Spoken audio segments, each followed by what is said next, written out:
Mike, you ever try like soy milk or something? I've not had soy milk. I've had cashew milk and almond milk. What'd you think of those? The cashew milk, okay, they were both fine for being milk, considering the fact that I don't like milk. I wouldn't drink them like by the glass. But for cereal, they're fine, I suppose. You use them for cereal? Yeah. I have some almond milk, and I actually tried buying it just because I bought some cereal and I use so little milk that it always goes bad. Yeah, it always goes bad, and almond milk has like a lot longer shelf life, so Sure, I thought that makes sense. I thought I'd give it a shot, and it was fine. It was just something wet to moisten my cereal that wasn't. Why didn't you just use water? Apparently, that's a thing. Some people do.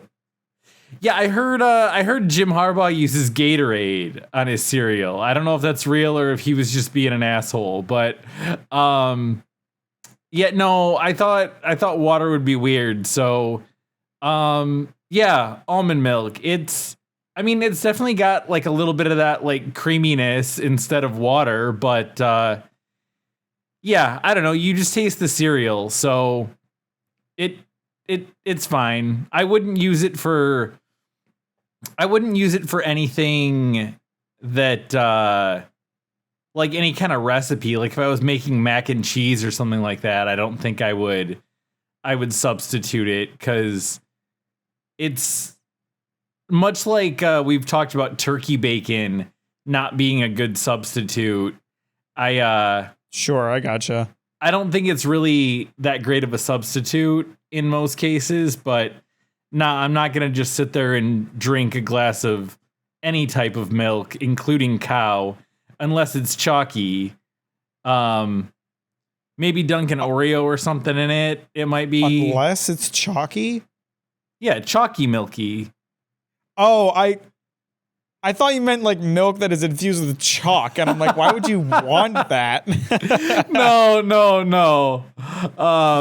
No, chalky milky. No, you just reminded me of something that happened the other day. One of our like dairy vendors at work had. Actually, I don't even know the full story. All I know is that our receiver came in and asked if anybody wanted chocolate milk, and my hand shot up so fast. and one of my coworkers thought that was really funny. I was like, man, I'm always a slut for chalky milky. Yeah, man. Yeah, I don't know what it is about milk. I just do not like drinking milk. Like cheese, fucking great. Love cheese. Right, like milk products, dairy products, fantastic. Yeah, ice cream we've talked about. Fantastic. Probably the best or one of the best desserts. You know, yeah. All kinds of cheeses, those soft cheeses like whatever, cream cheese or a nice brie are good. Some mozzarella or some cheddar, those medium cheeses are good. A nice hard cheese like some Parmesan. I can even fuck with some blue cheese. Love all of them. Milk, but I ain't fucking with that milk shit. Yeah. No, I don't get it. But yeah. No, I'm with you. You know I'm with you. I think it's gross as fuck. Yeah, I don't know how people drink it. I don't know if it's just because I was like forced to drink it as a kid. Like I'm just now thinking about this, but that was such like a weird concept to me now as an adult looking back, like being given a glass of milk as my liquid with dinner. Yeah, it's like such a common thing. It's like, yeah, drink your fucking milk, and like milk's this fatty substance. It doesn't really quench your thirst at all. No. And like I remember as a kid, I don't know, it probably just because kids need their calcium and vitamins, and I know I was a super picky eater, so I didn't eat anything. I don't know if we've talked about this. I basically didn't eat anything other than cereal and peanut butter and jelly sandwiches until I was probably like 6. That's one hell of a diet, dude. I mean, it might have been like 4, but I was like, it was like fucking years. So yeah, I don't know. Maybe I was just given milk to supplement my nutrition, but No, my parents gave me milk during dinner too, and it was like this expectation that I drink it, and I'm like, I don't like it. Give me some other source of calcium, bro. I don't care. Yeah, and like as a kid, I feel like I was given whole milk too. Yeah, oh, absolutely. I mean, my family did skim milk for a little bit because it was like a healthier thing, and my parents were like trying to lose weight or something. But I think they switched it back after they realized skim milk's somehow worse. Yeah, I know. As I got older, I remember being like a 2% family. But even now, like I remember, like within the last couple of years, I remember having like a glass of 2%. So not even full on whole milk, but 2% tasted like I was drinking straight up heavy cream, and it was disgusting. It's just like so thick. That's some thick ass liquid, my dude. Yeah, I feel ya. But yeah, so this week or this past week-ish, I got a blender because I wanted to make myself some smoothies and milkshakes because, you know, I'm way into that shit and I don't have a steak and shake within walking distance anymore. So, yeah. So I got a blender and I got like strawberries and I got like milk to like make smoothies with. And I was kind of struggling to like figure out the right ratio of things to like make my smoothies taste good, because like the first one I made, it was just the strawberries and milk, and it tasted so milky. It tasted basically like strawberry milk. Like it really wasn't a smoothie at all. Okay. And then I had a thought. I was like, you know, I've really shied away from like the milk alternatives like soy milks, almond milks, all that, because I was like, I don't like milk. This is a milk alternative. Boom, I'm not going to like it. But then I also realized like people tend to not like those things because they don't taste like milk. And all of a sudden I realized maybe this would actually taste good to me. Right. So I figured, you know, if my smoothies are tasting too milky, I'll pick up some soy milk and I'll try that. Nice. And so I got soy milk. I tried a couple of different things, and I found my ultimate ratio for like a perfect strawberry smoothie, and it tastes fantastic. It's a few actual strawberries, strawberry yogurt, soy milk, and ice, and it's perfect. But you know, after having the smoothie and thinking it tasted great, I was like, what does soy milk just taste like? And I like took a sip, and I was like, that's good. That's really good.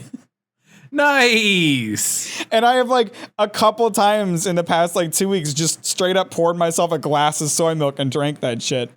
Damn. So I'm fully fucking converted. I'm a little soy boy over here. I'm loving that shit.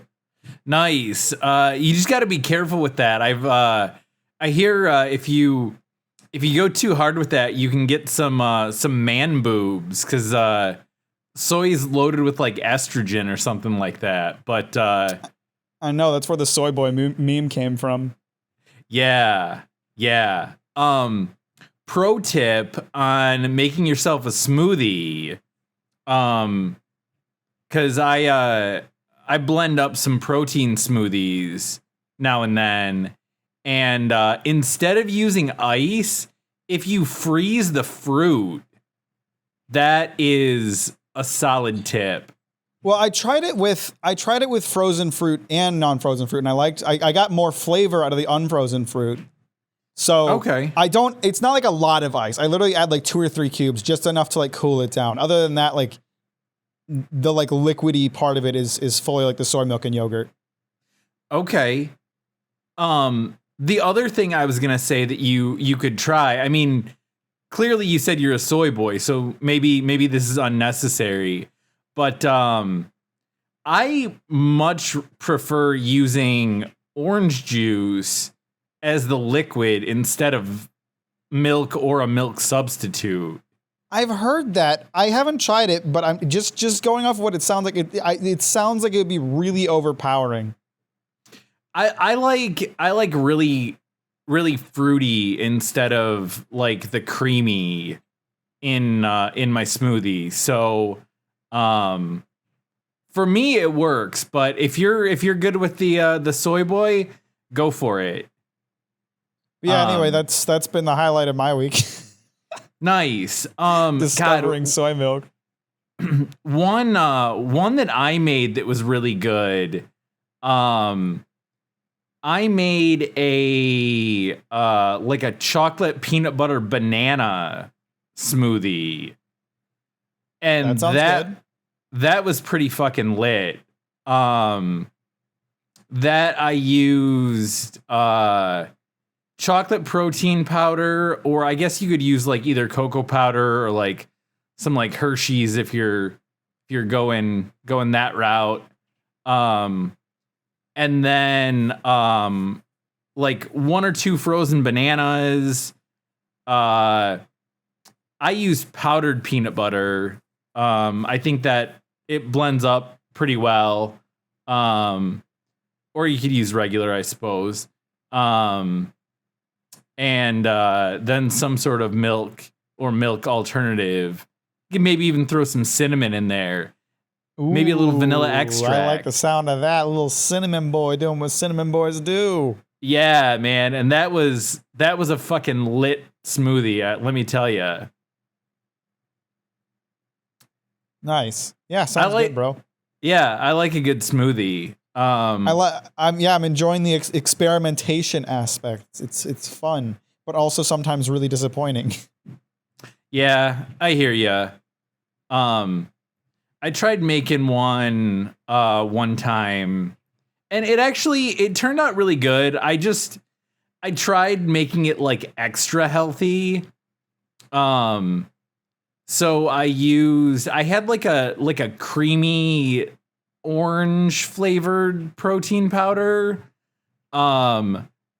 So that one I just used water as the base, but I used the orange protein powder, water, frozen blackberries and raspberries. Okay. And I used like almost an entire container of, this is gonna sound weird, but you didn't taste it. Almost an entire container of spinach. And no, that's a pretty common smoothie ingredient. Yeah, it's common, and it made it look kind of fucking gross because it was like a brownish color. Yeah, it wasn't super appetizing to look at, but the taste was like straight fire. So I would definitely do that again. Good shit. Hey, comment down below your smoothie recipes. Yeah, give your boys something to try. Yeah, let's hear it. I'm always willing to try something new on the smoothie train. Hell yeah. Yeah, man. Welcome one and all to Breakroom Nachos 77, the 77th episode in the Breakroom Nachos series by Captain Mac and Mike. Yeah, just Mike. Just Mike. How were your 2 weeks, the past 2 weeks, Michael? They were good. It feels good to be back. Let me start off by saying that. I agree. It oddly felt really weird not recording last week, but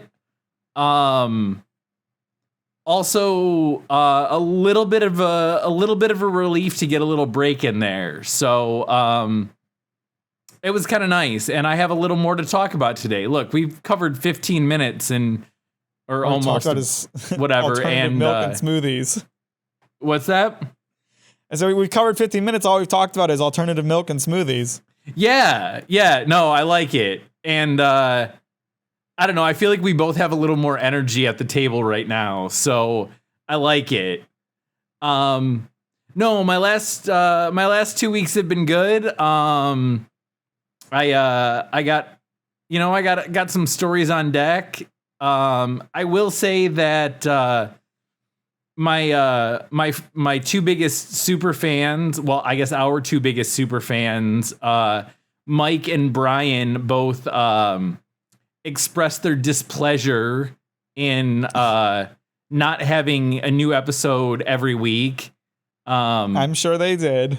Brian called me and told me we were having a fight. This is bullshit. Pretty much. And so I told him, hey, why don't you go back and suck listen? My dick? Well, why don't you go back and listen to some old episodes? Bro, he only started listening at, I don't know, what? Maybe you're telling me he hasn't gone back and listened to the ones he's missed yet? No, he hasn't. Oh, that's some bullshit. You can't complain till you heard them all, baby. Yeah, Mike gets a pass because Mike's been a listener from the beginning. Granted, I haven't known Brian since the beginning, so he hasn't been able to listen to them weekly when they came out new. But no excuses. He could have found us somehow. Yeah, that bro's got some, and that bro's had some time to do a little catching up. But yeah. Other than that, it's been good. How about you? How have your last 2 weeks been? Productive. Yeah? Productive, baby. Yeah, man. I finished a script. I am now in the process of memorizing it before filming a video. And it feels really strong. I'm really excited about it. I think it's gonna be a really funny video. I started work on a demo reel, and I like what I've got so far. It's looking pretty tight, looking pretty professional. The thing too about demo reels, I hate making demo reels because, I don't know. There's when I think of a demo reel, I know what they want to see, and I think it's so boring. Okay. So I just decided, I was like, you know what? Fuck it. I'm gonna make a better thing if I make it my way. So I took a more interesting direction with my demo reel that I think is still going to be very good. And I really like how it's starting out. It feels much better than my old demo reel, which is so fucking outdated, but that I also didn't like when I finished it. So I'm really excited about that. Nice. And then last week, I spoke at length about Melania, a boss in Elden Ring I was really struggling with. You did. And then I beat not only her, but the entire game.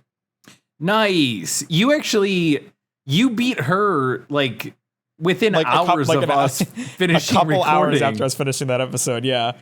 Yeah. Oh man, that's great. Good job. Yep, I've done it. I've beat every From Software game. That is hard. I haven't beaten the old ones before they started making those games, but you know. Right. I'm sure you want to give a review of it, but before I forget, I do want to get your opinion, since we've been talking at length this episode already about dairy products. We covered milk and cheese. What are your thoughts on? Well, obviously you said you put yogurt in your smoothie, but what are your thoughts on yogurt in general, and then regular yogurt versus Greek yogurt? I love yogurt. I eat yogurt as a pretty regular snack. The only real problem I have with yogurt, and I love Greek yogurt too. A nice plain Greek yogurt is great because you can mix lots of stuff with it, which I think is fun. Yeah. But it's also can be pretty bitter, which is not great. True. So I those freaks who eat Greek yogurt plain. That's kind of fucked up. I am one of those freaks. I get the plain, unflavored, unsweetened Greek yogurt, which I guess if you're adding stuff to it, I will suggest get it from Costco. They have a giant ass tub of it for $5. Super cheap. Only have to pay for a $60 membership that I'm never going to use. I mean, how close do you live to a Costco? I don't even know. Like I said, the town I live in, like we don't really have space for big stores. I can't imagine it's close by. I gotcha. Yeah, I use mine all the time, even not just buying mass quantities of things. They got so much good stuff that I love at Costco, and honestly, I save so much in gas that it just pays for itself. So, all right, well, they aren't paying us, so right. But, okay. Yeah, you like the Greek, just not the bitter. Yeah, well, and then like the main problem I have is it's a real fucking like you're really taking a bet when you buy fruit yogurt, because like when I buy a strawberry yogurt, I just want strawberry flavored yogurt. You know what I don't want? I don't want strawberry flavored yogurt with a bunch of chunks of soggy strawberries dunked in there randomly. I fucking hate that. Okay, I am completely with you. I want the yogurt to be strawberry flavored. I could be okay with some chunks of strawberry in it, but that fruit on the bottom can get fucked. Yeah, that shit sucks. That is the grossest shit ever. Ugh. I disgusting. Fucking hate that. I don't know who would want that. It's like, shit, screw you. Ugh. Yeah. Okay. So that's your stance on yogurt, and I've got one more dairy product I've got to ask you about. And as you know, I am 37 years old, and I tried a new dairy product within the last 2 weeks for the very, very first time. What do you got? I have been terrified to try this. It has absolutely disgusted me, but I thought, why the hell not? I tried cottage cheese. I haven't tried it either, but I wouldn't say I'm afraid of it. It just doesn't seem like something that interests me. Yeah, I do get why you would be like kind of freaked out by it though. Like it is kind of gross just looking at it. Yeah, it's very gross to look at. But I thought I'd give it a whirl. I use the Greek yogurt in well, I eat it on its own, but I use it if I make like I make like protein pancakes or some protein muffins, and they can be a bit dry. And I was looking up some tips, and using either Greek yogurt or cottage cheese were both suggestions. And I was at the grocery store, and they had like a yogurt-sized cup, like an individual serving of cottage cheese. And I was like, oh, fuck. All right, I'm just going to buy this so I don't have to commit. Now. Yeah, I don't have... The time is now, and I figured, you know what, I'll give this a whirl, and that way I don't have to commit to, like, buying, like, an entire tub of cottage cheese and, like, immediately vomiting the second I try it. I will say, dipping that spoon in and putting that that first spoonful up to my lips was a little bit experience. It was yeah.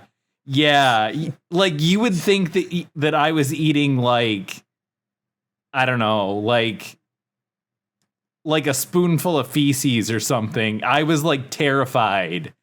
But I don't know if you'll get this joke, but there's this one scene in SpongeBob where Squidward finally tries a Krabby Patty.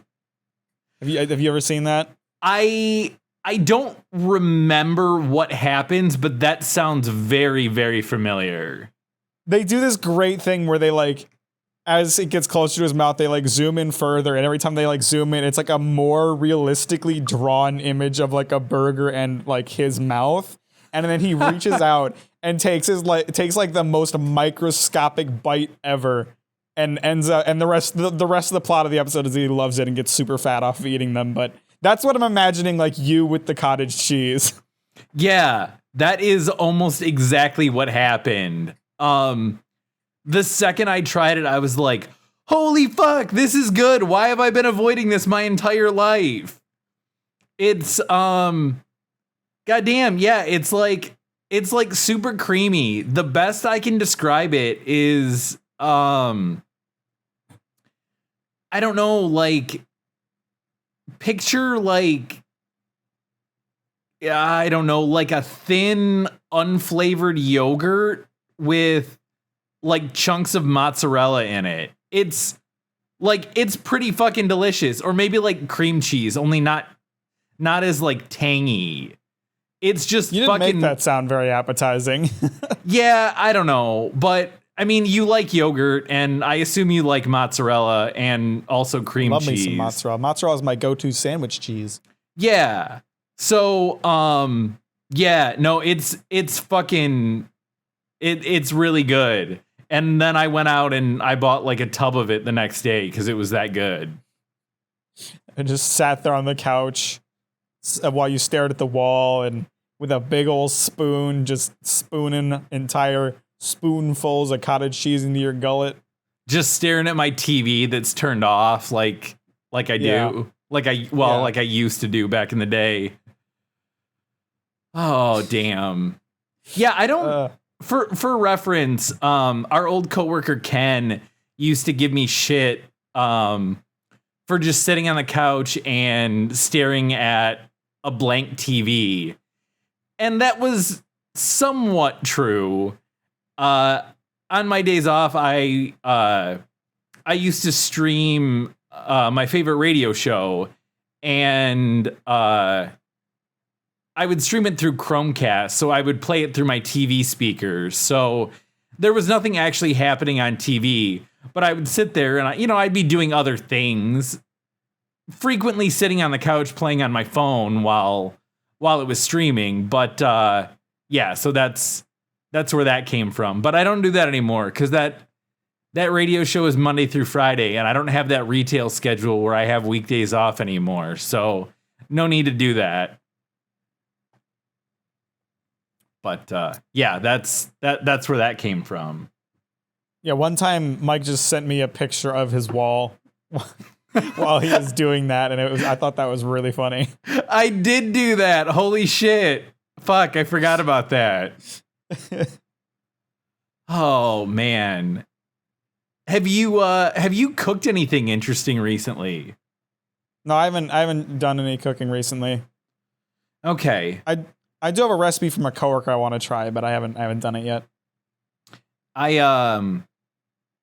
Another thing, I didn't get this on the same grocery store trip, but I was doing some shopping, and I decided instead of I eat a lot of ground turkey, which I get from Costco, not a sponsor.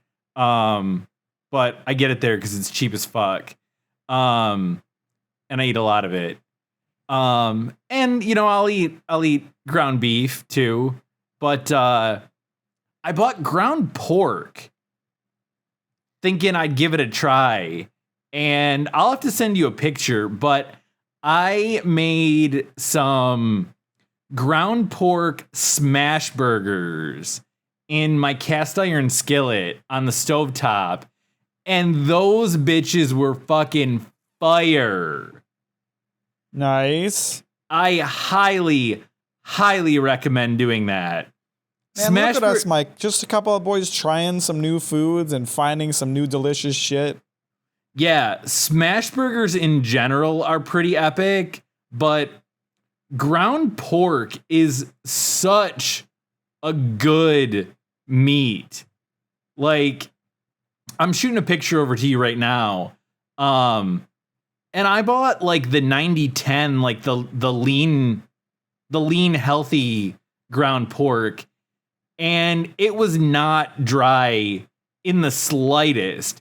Granted, there is a lot of cheese on it, but the meat was still like awesome. And I'm sending you a picture. It's only 2 slices of cheese per burger, so 1 per patty. Like, it's a standard double burger. But they look pretty good. Yeah, it's just very, very, very melty in that picture. But yeah, dude, it was so juicy. I highly, highly recommend any of you giving ground pork a try. It is awesome. Nice. I also have not had that, so I may have to pick some up. Yeah. Yeah. And it's something different, like, I mean, we've all had ground beef, and I'm sure, the vast majority of us have had ground turkey at some point. Maybe you've even had some ground chicken, but ground pork is a whole new experience, and one that I highly recommend. And I'll just casually circle back to Elden Ring, since you promised me I'd get a chance to talk about that. Yep. That was the end of my dairy and cooking discussions for the time being. So yeah, I was planning on you going back to your Elden Ring now. So yeah, no problem. Yeah, no, there's one recipe I really want to try that I want to do it on a captain's kitchen, and I've just been lazy and haven't gotten one set up in a while. So I do need to get back on that, because I haven't done any of my live action streams in a bit, but I'll get to it. Are you gonna reveal what you're gonna make, or are you gonna save that as a surprise?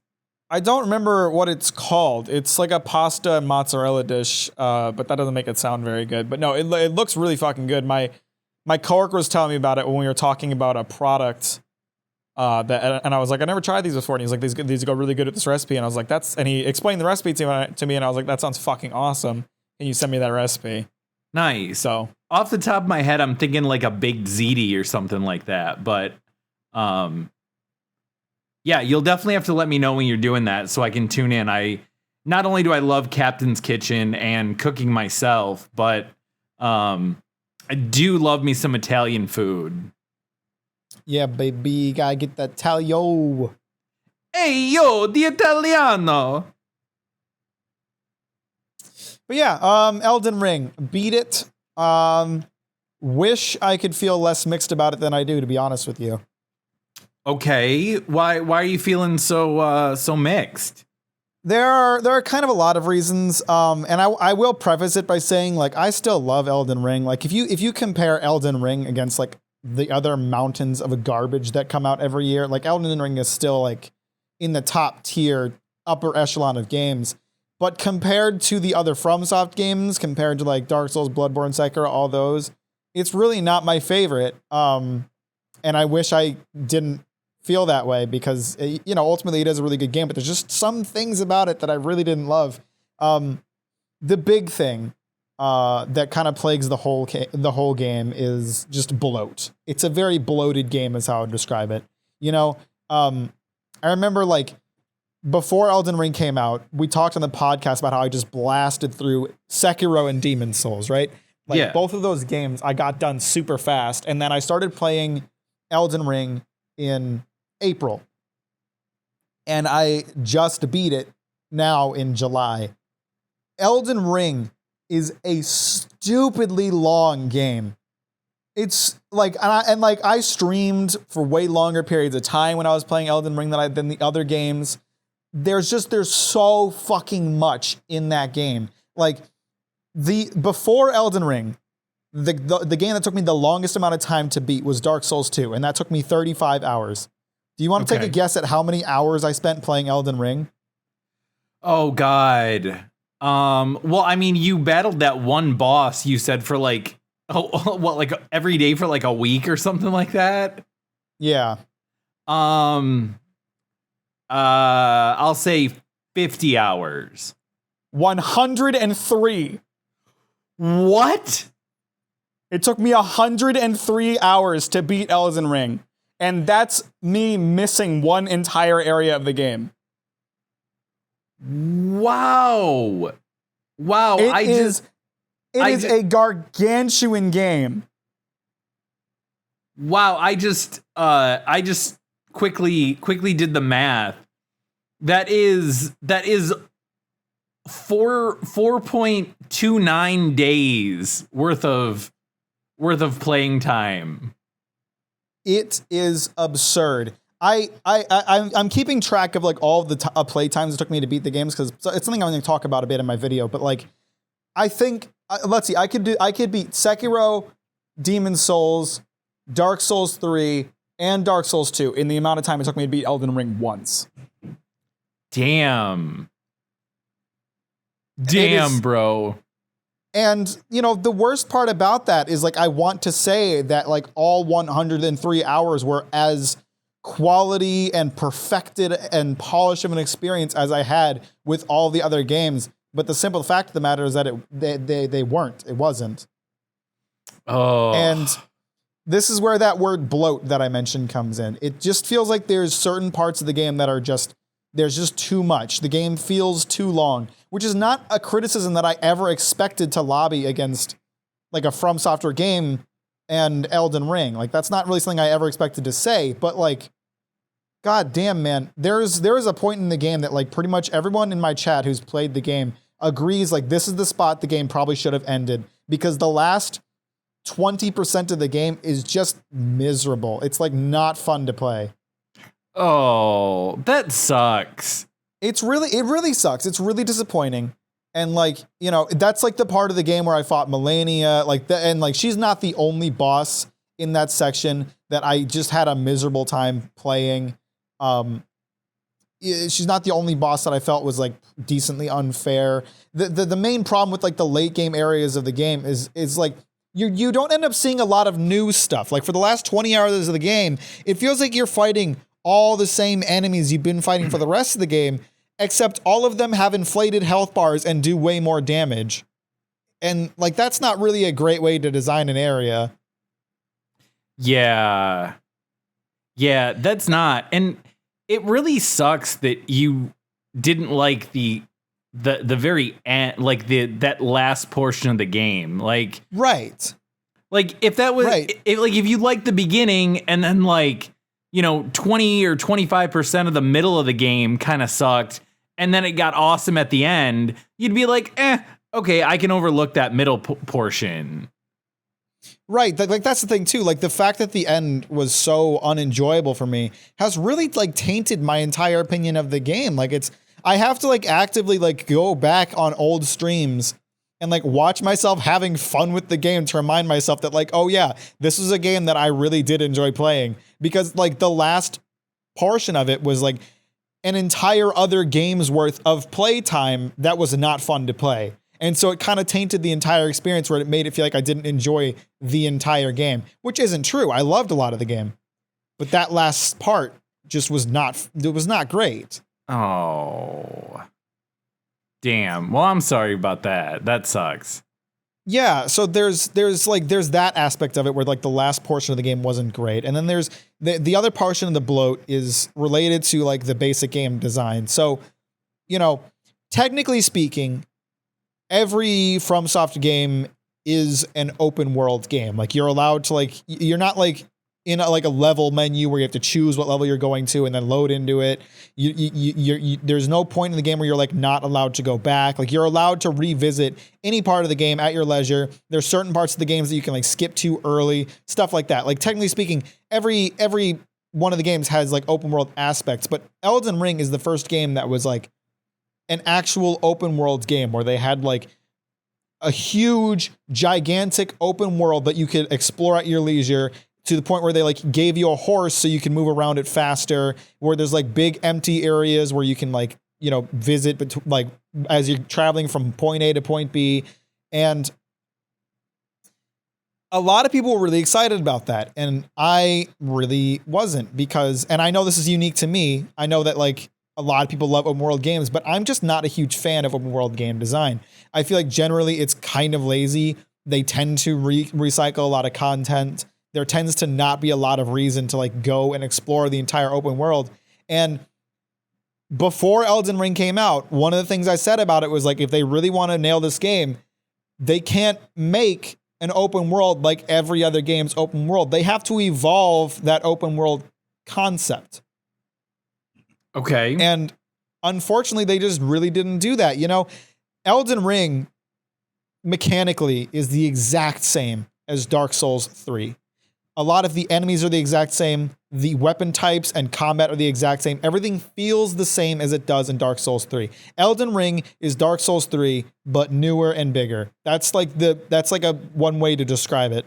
And okay, when you have something like that, when you have like this big evolution on their design that they're going with, the thing you have to ask yourself is like, what did the From Software game design gain from being open world? Right. And the unfortunate reality is I just don't think it was much at all. The big thing that like open world game design offers to the player is exploration. Like all of the best open world games have this level of exploration where like the world itself is enjoyable to be in, and you like seeing like what's here.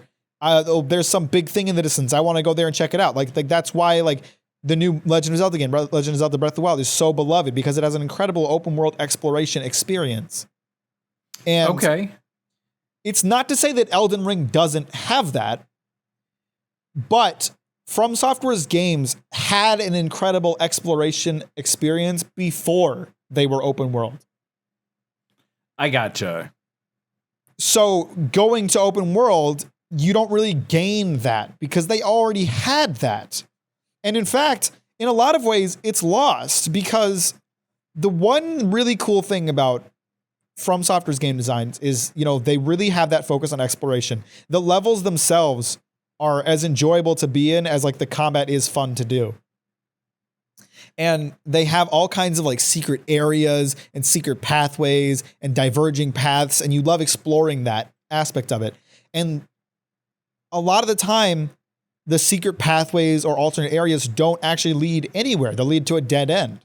But one thing that you can almost be assured of in every situation is that at the end of that pathway, you're going to find something, whether it be an optional boss or a special weapon or a suit of armor. There's going to be something at the end of that pathway. But Elden Ring is such a large game that a lot of the time you'll be exploring this massive open world and there'll be like a crevice in the rock and you'll go into it and you will find nothing. Oh, well, that's not cool. Right. So like the exploration aspect is actually hurt by being open world because all of a sudden, you know, in the old games, every time you explored something, you gained something from it. But you just don't get that in Elden Ring. There's parts of the games that are just not worth going into. Oh, yeah. So, I mean, that makes me think of like old school, like, I don't know. I've heard them, whatever, like, you call them like 2D side scrollers or something like that. Where like, yeah, like every time you uncovered like a secret area, there was something there. Like they didn't just put areas there just for the hell of it. Yeah. Ugh. And unfortunately, just Elden Ring doesn't have that. And like, you know, in the beginning of the game, I would walk into these massive, you know, the game is essentially split up into two different kinds of places. There's dungeons and then there's the open world. You know, the dungeons are what you expect from From Software games. Like they're an open dungeon experience with like an intertwined level design. And in there, you do get that. In there, you do have that like every path leads to something kind of aspect. And there's multiple routes to go down. And they're amazing because that's what From Software is good at. But in the open world, you know, you don't have that. So when I started the game, I was really excited about the open world. I wanted to explore every nook and cranny. I wanted to go to every forest, every cave, everything. And like, I'd find secret dungeons and I'd be so excited to see what's inside them and all this. And then at the end of the game, I would come into one of those open world areas and I would like groan because I'm like, all right, time to fucking run around the entire perimeter of this area, find some shitty cave that has a shitty item inside of it. And then I'll, you know, go on to the main experience. Like it felt like a chore to have to explore it, which is the opposite of what exploration should feel like. Yeah. Yeah. I mean, just not even talking video games, just if you go explore something, like in real life. Like, the purpose of you exploring it is to, like, either find something or see something, or at the very least enjoy the experience of the exploration itself. Yeah. So if you're getting none of that, that just seems like a complete waste of time.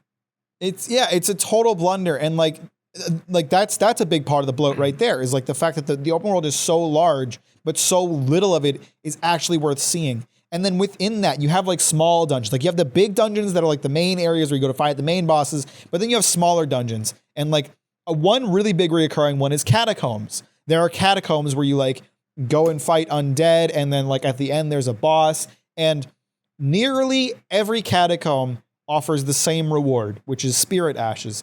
Spirit ashes are like they're essentially like the monsters that you fight in the game, but you can summon them to fight for you. But you can only ever summon one at a time. And there's just like virtually every catacomb rewards one of those. Not every single one, but virtually every catacomb rewards one of those summons. So when you find a catacomb in the late game, you already have some expectation of what you're going to find in there. You already know, like, visually, it's going to look like every other catacomb you've seen. You're going to know that every monster you're going to fight inside that catacomb is every other monster you fought inside a catacomb throughout the rest of the game. And more than likely, especially in late game, you've already decided on one summon that you already like that you're going to keep using. So legitimately, this is something that happened. Like, I found a catacomb in the later part of the game, and I was like, I started to go into it, and there was this one really pain in the ass enemy in it, and I was just like, you know what? There's going to be nothing rewarding for me in here anyway. And I just left it, and I didn't finish it. And that's a sucky feeling. Yeah. Oh, man. Well, I'm sorry about that. That sucks.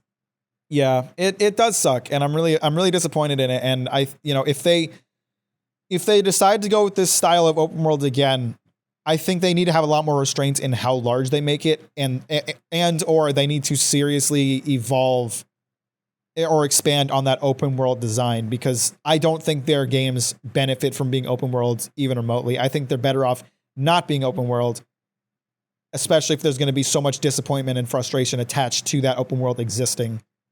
Yeah. Yeah, no, I get that.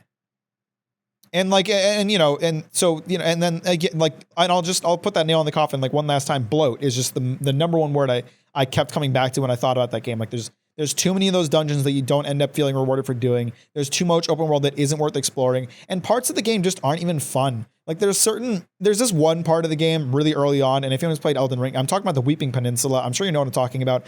The like main dungeon of that area sucks ass. It's not fun to do. It's like not interesting to see, not interesting to explore. Visually, it sucks. It's like, what do you gain from having the Weeping Peninsula in the game? Like, if you cut the Weeping Peninsula out of the game, would anybody be that upset? That's what I question. And so that's kind of what I feel like. There's just a ton of areas in the game that don't feel like they need to be there. They're totally unnecessary. And, if you cut, like, and the thing too, the argument that I'm sure a lot of other people have is like, if you cut out all of those things that kind of suck about the open world design, and you just get rid of all the hours you spend playing those areas, you still have like a stupidly long From Software game that is really fun to play. But it's like, I don't know how to describe it. It would be like, I don't know. Let's say like you're in a foreign country, and you're checking out new interesting restaurants, and every single one of the restaurant is amazing. But between every one of those restaurants, you have to spend 10 days traveling. That's what it feels like. Oh. And it's not enjoyable. Oh. No thanks. Yeah, it's just not enjoyable. Like, I just want those good experiences. I don't want the in-between that isn't fun to experience. Yeah. So that's my thoughts on Elden Ring. And again, like, I'm being very harsh, but ultimately I do love that game. I think it's great. It's not my favorite by a good margin. I gotcha. What would you rate it? Like, out of 10, or like in terms of like compare the other games? I guess both. I don't know if I would give it. I would say like a 6 out of 10, and I want anyone listening to like know I'm not IGN. A game that is below a 9 out of 10 is not automatically a bad game. A 6 out of 10 for me means like this is a good game that's worth your time, but it's not like a masterpiece. Okay. In terms of compared to the other games, I would say every other game besides Dark Souls 1 and 2 beats it in my mind. Okay. Okay. All right. I was just kind of curious. Yeah. And then just the last thing and on that like lack of interesting things to explore. I have to do 2 playthroughs of this game because I want footage for a video that I'm going to work on. And I can't just like speed run and only do the fun parts of the game because I want to have footage of the entire experience. So I'm redoing all of this. And it makes for a very poor replayability because, again, it feels like such a chore to re-explore those things I've already seen that I already know don't have anything worth seeing. Yeah. So I think like they really hurt the replayability by designing their game that way.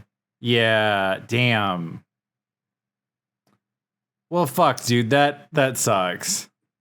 Yeah. I feel really disappointed having to feel so mixed about it because I really, and you know, with any of these games, like, yeah, and it's you know, it's the same thing with like Dark Souls 2. I didn't go into Dark Souls 2 wanting to dislike Dark Souls 2.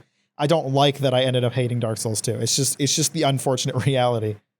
Yeah, I gotcha.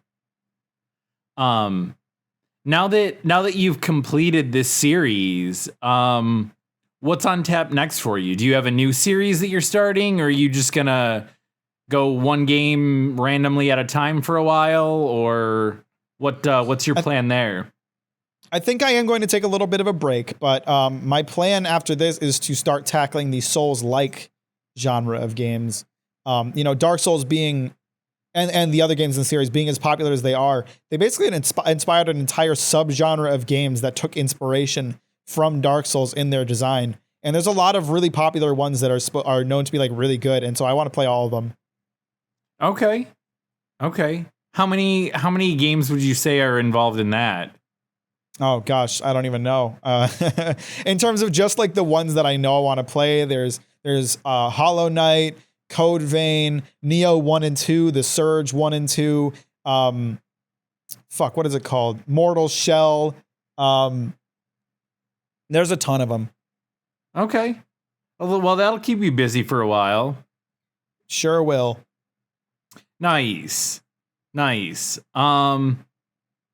Anything else been going on with you in the last 2 weeks? Other than what I already talked about, not really, no. Just, you know, I finished a script, I'm working on memorizing it, and I'm working on a demo reel. Okay. I got something that I didn't put in my notes, but I kind of thought about it while I was talking about making smash burgers. But I wanted to give you ample time to talk about your game experience, because that was quite the accomplishment finishing that series. So I wanted to make sure you had enough time. But thanks, bro. I was the other night I was up kind of late. Like I was trying to go to bed. It was I think it was the weekend. I don't even know what day it was. But I was like laying in bed and I could not fall asleep. So, ooh, I hate that. Yeah, it sucked. And it was like I was up for like a solid like I don't know, like hour just trying to fall asleep. And so then I'm like, well, fuck. Pick up my phone and start playing on it. So I start getting involved in watching videos. And I start watching this series of cooking videos by this kid. I think he's only like 19. He might be 20. So it's fully valid for me to call him a kid. But while I'm watching his videos, which a lot of them he's like testing out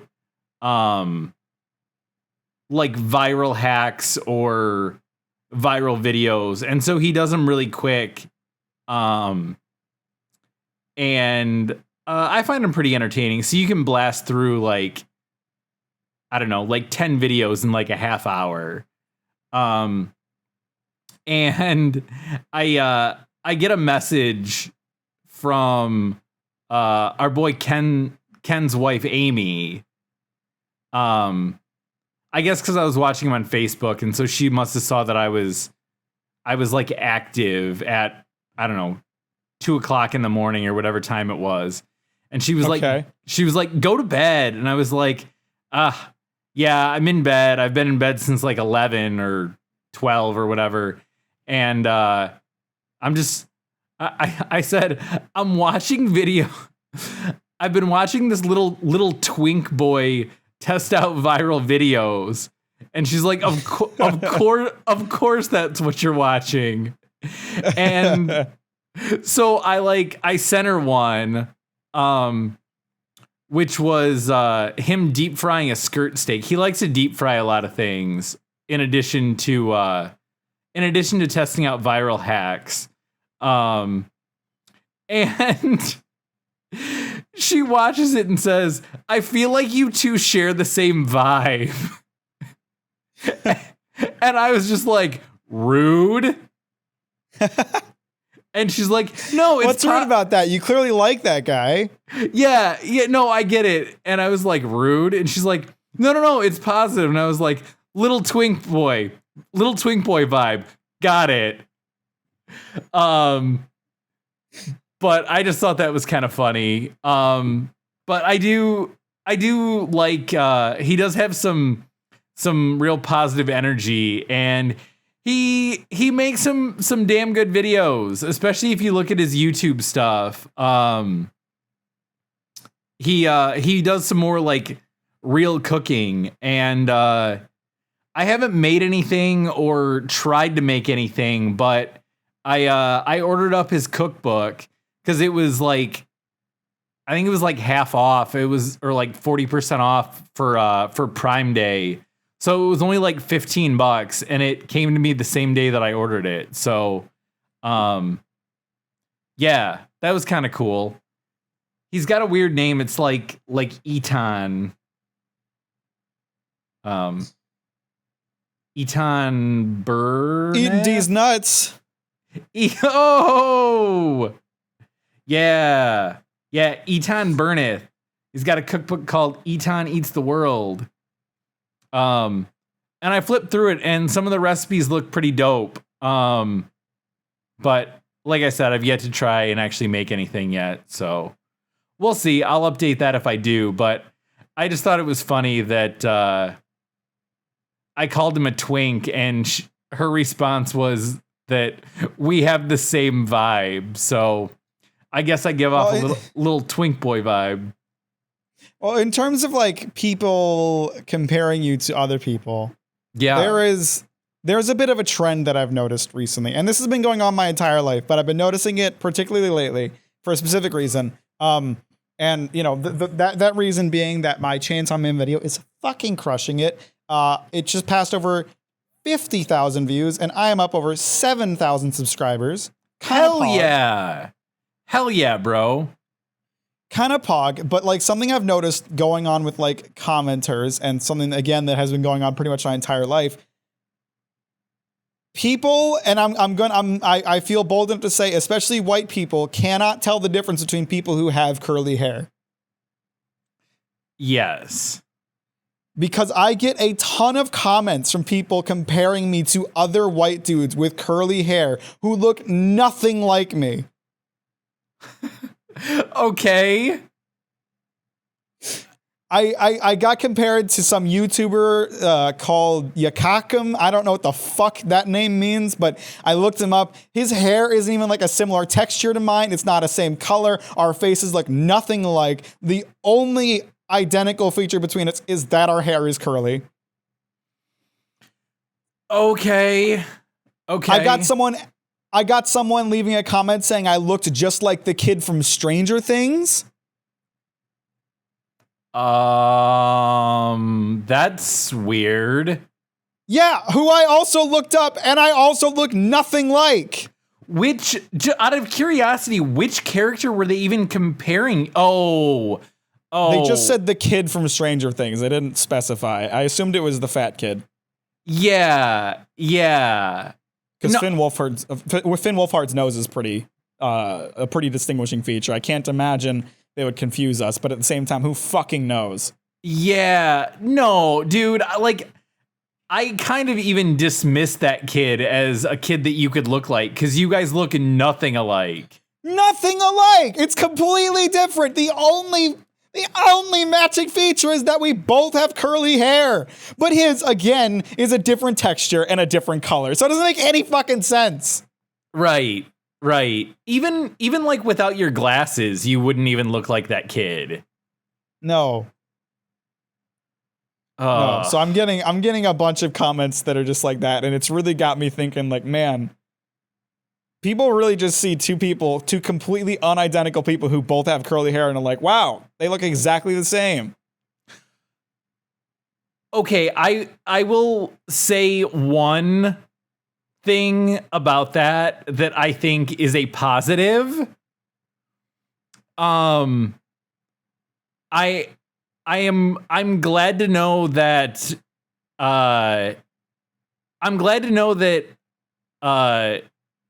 us white folk are viewed as looking the same because of one feature. Because I feel like that's like the one thing that, you know, us white folk can't say that anyone of any other race looks like anyone else of that same race without... It's true. We really don't have that like one distinguishing feature. Yeah, without someone being like, oh, you're just saying that because they're Asian or black or Indian or Native American or whatever. It doesn't matter what the race is, but I'm glad that people view all of us white folk as looking the same. So I guess only if we have curly hair. Yeah. I guess that's a positive. Since you brought up people thinking you look like someone else that you don't really look like. I know I had mentioned in the last episode how Brian and I were talking about how we should write a sitcom surrounding our jobs. And we had spitballed for a second about like some of the actors and actresses who could play the real life person in our company, and we share similar hair or lack thereof, and the facial hair is pretty much on point, but I think the comparison pretty much stops there. But he suggested that I should be played by Jason Statham, which that dude is like jacked as fuck. I have to look him up. I don't remember what he looks like at all. I am not that jacked, and I don't think we look that much alike. No, your face is completely different. Yeah, like I said, like the hair, the facial hair, and maybe like the ears, but other than that, yeah, we're not really looking that much alike. But I guess I take that as a compliment, because that dude is freaking jacked. So I like that, but yeah, we don't really look that much alike. Did your working out contest end? Yes. Am I crazy? Okay. No, you did. And it actually ended possibly the day that we recorded not the day we recorded the last episode. We ended July 1st. That was like the official end date. Right. So I could have brought this up on the last podcast, and I was going to, but I didn't, because there wasn't really a reason to. Because Mike basically never did anything. Fuck. And we went. I had mentioned previously that we went to the Tigers game on I think that was like June 18th, And we were just like walking around and he's like, yeah, you won, bro. And I was like, oh, all right, well, I guess the competition aspect of that is done. So I kind of cruised for the last couple weeks and took it easy a little bit, and then I was like, you know what? I kind of like the feeling of working out, so I'm just gonna keep going with it. So I've just been back to rolling with it.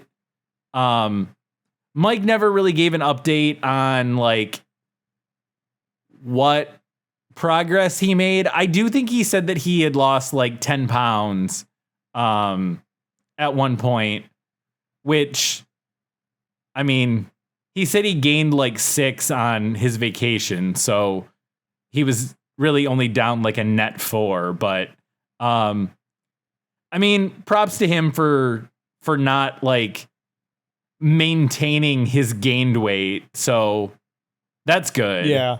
Yeah, true. But yeah, the competition part of it didn't really materialize the way I had envisioned it. But you know, it is what it is. Oh well. Yeah. Any update from Scorpion? Is he still hitting the gym pretty hard? Yeah, as far as I know. Nice. That's awesome. You're next. You keep at me? I gotta get more free time first, bro.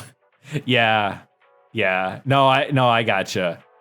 Well, now that you're a smoothie bro, you just got to throw some protein powder in there, and you're one step of the way there. True. Facts. Some protein.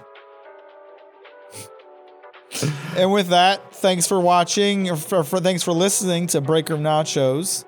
Thank you. So feels good to be back. Yeah, now time to disappear for another week, and I'll see you in 2 weeks.